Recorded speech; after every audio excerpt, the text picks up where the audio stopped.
office in the Philippines is the same as his office in the States. Amen? The God who is here is the God who is always there. How do you threaten me? Pastor Tanny, you're going back to a country where $1 is equal to 50 pesos, right? $1 is equal to 50 pesos. That means, it would be crazy to buy American stuff there. And what we make there is so much less than what we make here. How do you threaten me? My boss is not anyone but the Lord. You provide for me here, you will provide for me there. There is no difficulty. How do you threaten me? If I get sick here, it's the same as if I get sick there. Pastor Tanny, are the hospitals as good?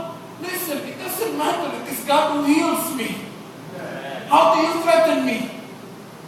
How do you threaten me? Telling me the economy is so much harder there. Listen, I've heard of this soldier who comes back from Iraq.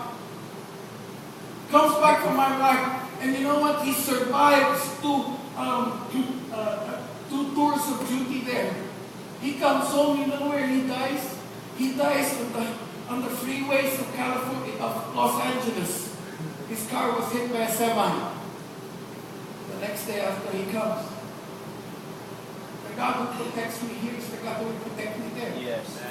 How do you tell Pastor Danny? Here, you have alarms, okay? You have alarms where if the alarm goes off, the police come. There, if the alarm goes off, only the dogs bark. If you have alarms at all, right? But the thing about it is not the alarm that protects me. It is God that protects me. He will protect me there as He protected me here. Amen?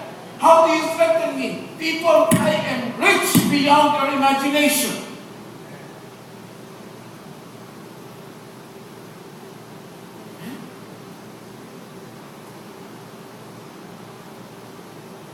There might not be a church building, but there's always going to be a place to sing. There might not be a church building, but there's always going to be a place to share. How do you threaten me, people? You cannot threaten me today. Pastor Tanny, your son is graduating.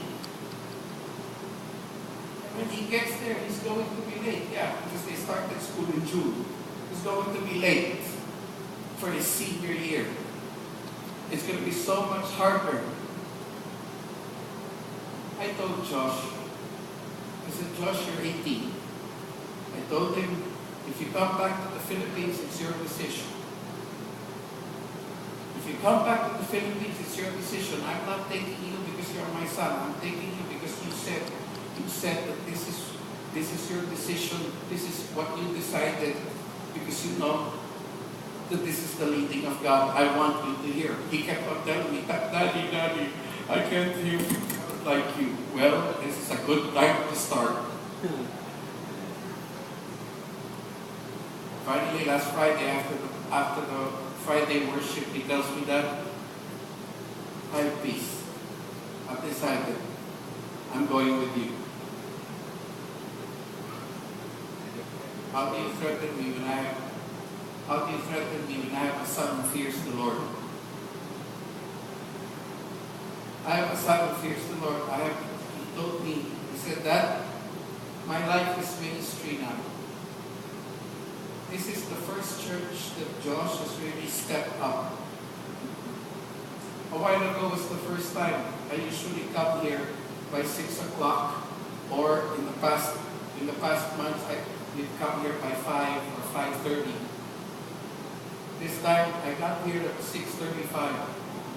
Why? Because Josh took care of everything, the setup, the plugging in of all this, the practices. He has stepped up. And another thing he told me, that if I'm left in Spring Valley, he said, I realize this, because you're not there, I've got to step up in the many areas that you've been ministering in. How can you threaten me when I have a son who is willing to take up the challenge of anything? How do you threaten me? You cannot threaten me. You can take me to the Philippines, you can take me back here. What if when I get back to the Philippines, the INS writes me and says, oh sorry, we made this horrible mistake. but you've sold everything. Listen, that's a problem, but that's a good problem, okay?